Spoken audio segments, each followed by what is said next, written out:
샬롬, 류 선생의 구속사 천국열차, 유도수 목사님의 신구약 성경 파노라마를 낭독하는 시간입니다. 지금은 욥기 파노라마 38장 39절에서 40장 5절까지입니다. 나는 미쳐나오니 손으로 입을 가릴 뿐이라. 요절은 40장 4절. 나는 미쳐나오니 무엇이라 주께 대답하리이까? 손으로 내 입을 가릴 뿐이로소이다. 여호와께서 폭풍 가운데서 욥에 말씀하셨다는 표현이 두 번 38장 1절, 40장 6절 나타납니다. 이런 구문상으로 보면 하나님께서 욥에게 2회에 걸쳐서 말씀하신 것이 되는데, 첫 번 말씀은 38장 1절에서 40장 5절까지인데 본 문단은 38장 39절에서 40장 5절, 첫 번 말씀의 결론과 이에 대한 욥의 첫 반응 40장 3절에서 5절로 되어 있습니다. 내용은 그야말로 동물의 왕국입니다. 10종류의 동물이 등장합니다. 하나님은 동물의 세계와 특성을 들어서 우둔한 욥을 그리고 우리들을 깨우치시려는 것입니다. 그러므로 본문에서도 아느냐, 누구냐 하는 등의 질문이 20번 이상 나타납니다. 욥은 하나님의 말씀을 들으면서 하나님은 누구시오며 나는 누군가 하는 본질적인 문제를 생각했을 것입니다. 그리하여 도달하게 되는 일차적인 결론은 나는 미쳐나오니 무엇이라 주께 대답하리이까? 내 손으로 내 입을 가릴 뿐이로소이다 하고 입을 다물게 합니다. 40장 4절.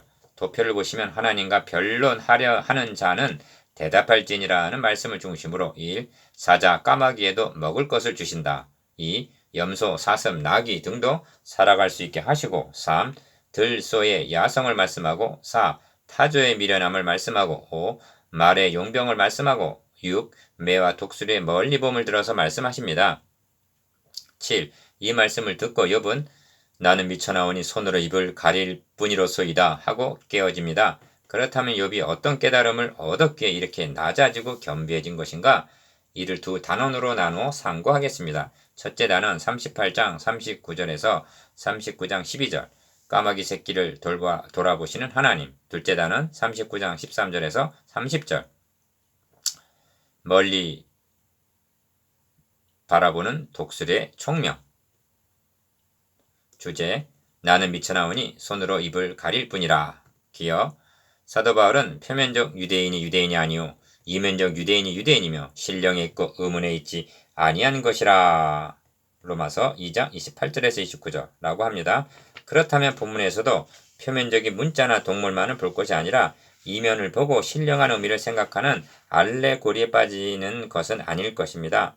이 니은 만일 문자적 의미가 전부라면 오늘날 그런 설교를 듣고 나는 미쳐나오니 손으로 입을 가릴 뿐이라 할 자가 없을 것입니다. 그러므로 사도 바울은 누가 주의 마음을 알아서 주를 가르치겠느냐? 그러나 우리가 그리스도의 마음을 가졌느니라 하고 고린도전서 2장 16절 하나님의 마음을 전하는 것이 중요함을 말씀합니다. 본문을 하나님의 마음을 가지고 표면이 아니라 이면을 보고 문자가 아니라 신령한 의미를 생각한다면 어떤 의미가 되는가? 첫째 단원 38장 39절에서 39장 12절 까마귀 새끼를 돌아보시는 하나님. 1. 너가 암사자를 위하여 식물을 사냥하겠느냐? 젊은 사자의 식량을 채우겠느냐? 38장 39절 기억 본문에서 하나님은 암사자의 식물, 젊은 사자의 식량을 말씀하면서 그것을 누가 채워주겠느냐 하십니다. 또한 까마귀 새끼가 하나님을 향하여 부르짖으며 먹을 것이 없어서 오락가락할 때 하고 배가 고파서 부르짖는 까마귀 새끼를 말씀하면서 그것을 위하여 먹을 것을 예배하는 자가 누구냐 하십니다. 41절 니은 지금 하나님은 암사자, 젊은 사자, 까마귀 새끼를 염려하시는 것입니까?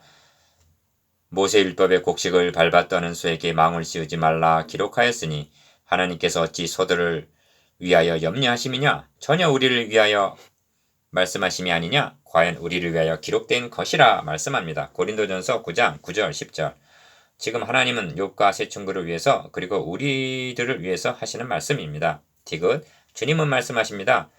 공중의 새를 보라 심지도 않고 거두지도 않고 창고에 들이지도 아니하되 너희 전부께서 기르시나니 너희는 이것들보다 귀하지 아니하냐? 하물며 너희를 까보냐? 믿음이 적은 자들아. 마태복음 6장 26절 30절 그런데 욥은 하나님께 무엇이라 원망했던가? 가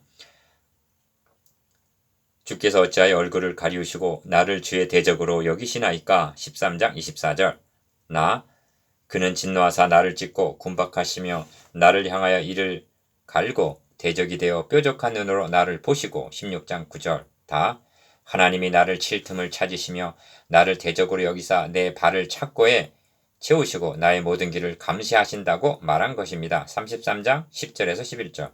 리을 다시 상기시킵니다만 욥기가 번제로 시작하여 번제로 마치고 있다는 점을 놓치지 마시기를 바랍니다. 하나님이 이루어 나가시고자 하는 바는 사랑은 여기 있으니 우리가 하나님을 사랑한 것이 아니요 오직 하나님 우리를 사랑하사 우리 죄를 위하여 화목제로 그 아들을 보내셨음이니라 한 사랑입니다. 요한일서 4장 10절. 곧 우리가 원수 되었을 때 그 아들의 죽으심으로 말미암아 하나님으로 더불어 화목되었은즉 화목된 자로서는 더욱 그의 살으심을 인하여 구원을 얻게 하시려는 구원입니다. 로마서 5장 10절. 욥의 말을 들으시는 사랑의 하나님, 구원의 하나님의 마음은 어떠하셨을까요? 2. 산염소가 새끼 치는 때를 너가 아느냐? 암 사슴의 새끼 낳을 기한을 너가 알 수 있느냐? 39장 1절. 기어 그것이 몇 달 만에 만삭되는지 아느냐? 그 낳을 때를 아느냐? 하고 물으십니다. 2절. 여기서는 때의 시기가 강조되어 있습니다. 이 말씀을 통해서 여러분은 무엇을 생각하십니까? 염소가 새끼치는 때를 모르는 욥은 내가 알기에는 나의 구속자가 살아계시니 후일에 그가 땅 위에 서실 것을 믿고 있지만 19장 25절 그날과 그때는 모르고 있는 것입니다. 그래서 내 마음이 초급하구나 하고 환난 중에 피곤하고 낙심하게 되는 것입니다. 니은 하나님은 말씀하십니다. 이 묵시는 정한 때가 있나니 그 종말이 속히 이르겠고 결코 거짓되지 아니하리라. 비록 더딜지라도 기다리라. 지체되지 않고 정령 응하리라. 그리고 하신 말씀이 저 유명한 의인은 믿음으로 말미암아 살리라. 하박국 2장 3절 4절. 즉 그때까지는 하나님의 약속을 믿는 믿음으로 사는 기간이라는 말씀을 하셨습니다. 욥은 그리고 우리들은 어찌하여 할 것이 아니라 믿음으로 고난의 기간을 통과해야만 하는 것입니다. 3. 들소가 어찌 즐겨 너에게 복종하며 너의 위안간에 머물겠느냐. 9절. 기억 너가 능히 줄로 들소를 메어 이랑을 갈게 하겠느냐. 그것이 어찌 골짜기에서 너를 따라 쓰레를 끌겠느냐. 그것의 힘이 많다고 너가 그것을 의지하겠느냐. 너 수고하는 일을 그것에게 맡기겠느냐. 그것이 너의 곡식을 집으로 실어오며 너의 타작마당의 곡식 모기를 그것에게 의탁하겠느냐. 하십니다. 10절 12절 10절에서 12절. 니은 여기에는 길들임 즉 복종이 강조되어 있습니다. 들소는 힘이 세지만 밭을 갈게도 못하고 쓰레를 끌게도 못하고 곡식을 운반하게도 타작마당에 곡식 모으는 일도 맡길 수가 없다는 것입니다. 왜 그런가? 이유는 간단합니다. 길들일 수가 없기 때문입니다. 이를 통해서 무엇을 생각하십니까? 욥이 그리고 나 자신 하나님 앞에 길들지 않은 들소와 같은 자라는 생각이 들지 않습니까? 성경은 말씀합니다. 혀는 능히 길들일 사람이 없나니 쉬지 아니하는 악이요 죽이는 독이 가득한 것이라. 야고보서 3장 8절. 이 말씀을 듣고 욥은 무지한 말로 이치를 어둡게 한 자신의 혀를 생각했을 것입니다. 그래서 나는 미천하 호니 무엇이라 주께 대답하리이까 손으로 내 입을 가릴 뿐이로소이다 했을 것입니다. 40장 4절. 둘째 단어는 39장 13절에서 30절. 멀리 바라보는 독수리의 총명. 둘째 단원에서는 타조 13절, 말 19절, 매와 독수리 26절, 27절을 들어서 욥을 깨우치십니다. 그런데 첫째와 둘째 단원의 특징이 다르게 나타나는데 첫째 단원에서는 아느냐 하는 질문이 많이 등장하는 반면 둘째 단원에서는 타조, 말, 독수리 등의 특성에 대한 언급이 많다는 점입니다. 이는 무심한 일이 아니라 이를 통해서 깨닫게 하시려는 바가 있기 때문일 것입니다. 그렇다면 그것이 무엇인가? 4. 타조는 즐거이 그 날개를 친담하는 그 깃과 털이 인자를 베푸느냐 하고 물으신 다음에 13절. 기어 그것이 알을 땅에 버려두어 모래에서 더워지게 하고 발에 깨어질 것이나 들 짐승에게 밟힐 것을 생각지 아니하고 그 새끼에게 무정함이 자기 새끼가 아닌 것처럼 하며 그 그러한 것이 헛되게 될지라도 괴념치 아니하나니 하고 14절에서 16절 타조의 특성을 말씀하십니다. 니은 설명을 가한다면 타조가 인자를 베푸느냐 한 뜻은 SR을 낳아 새끼가 태어나도 무정하여 마치 자기 새끼가 아닌 것처럼 돌아보지 않는다. 즉 모성애가 없다는 것입니다. 이는 하나님 내가 지혜를 분부하지 아니하고 총명을 주지 아니함이니라 하십니다. 17절. 디귿 여기서 38장 36절에서 해석상 난제로 여겼던 지혜와 총명을 만나게 되는데 이 두 구절을 결부시켜 보면 어떤 의미가 되는가? 타조에게는 새끼에게 인재를 베풀 만한 지혜와 총명을 주지 않았으나 너희 가슴속에는 지혜를 주었고 너희 마음속에는 총명을 주었다는 것이 됩니다. 그런데 새 친구들은 욥에 대하여 타조처럼 인자를 베풀지 않고 정죄만을 했기 때문에 마치 타조와 같이 무정하게 행동했다는 책망이 되는 것입니다. 리을 왜 타조처럼 행동하게 되는가? 그것은 분명합니다. 타조처럼 하나님께 지혜와 총명 즉 은혜를 입지 못했기 때문입니다. 다시 말하면 정죄하는 율법만 알았을 뿐 허물의 사함을 얻고 그 죄의 가리움을 받은 자는 복이 있도다 한 하나님의 구속의 은혜를 모르기 때문입니다. 미음 그러나 그 몸을 떨쳐 뛰어갈 때에는 말과 그 탄자를 경히 여기느니라 합니다. 무슨 뜻인가? 그처럼 미련하고 우둔한 타조지만 떨쳐 뛰어갈 때는 말을 우습게 볼 정도로 빠르다는 것입니다. 그렇습니다. 율법적인 사람들일수록 뛰어가는 즉 열심은 대단합니다. 바리새인들을 보십시오. 그러면서 말과 그 탄자를 경히 여기는 즉 다른 사람을 판단하고 멸시하고 정죄합니다. 변명의 여지가 없이 욥의 세 친구들이 타조처럼 행동했던 것입니다. 5. 다음은 말을 예로 드십니다. 말의 힘을 너가 주었느냐? 그 목에 흩날리는 갈기를 너가 입혔느냐? 너가 그것으로 메뚜기처럼 뛰게 하였느냐? 하고 물으신 다음에 19절에서 20절 상반절 기어 그 위험스러운 콧소리가 두려우니라 하고 20절 하반절 역시 특성을 말씀하십니다. 그 위험 있는 콧소리는 두려움마저 느끼게 한다.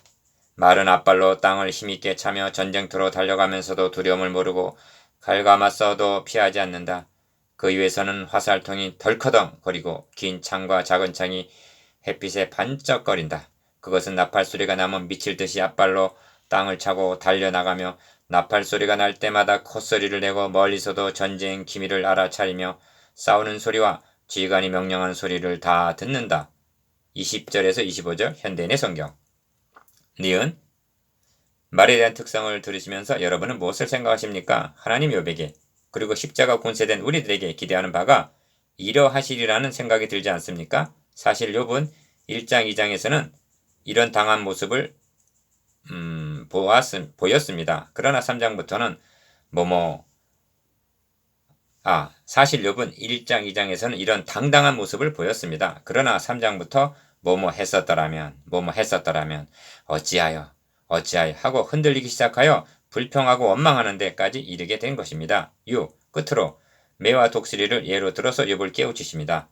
매가 떠올라서 날개를 펼쳐 남방으로 향하는 것이 어찌 너의 지혜로 말미암음이냐. 독수리가 공중에 떠서 높은 곳에 보금자리를 만드는 것이 어찌 너의 명령을 의지함이냐 하고 물으신 다음에 26절 27절 기어 그것이 낭떠러지에 집을 지으며 뾰족한 바위 끝이나 험준한 데에 거하며 거기서 움킬 만한 것을 살피나니 그 눈이 멀리 봄이며 하십니다. 28절 29절 하나님께서 매와 독수리에게 주신 지혜와 특성이 무엇인가?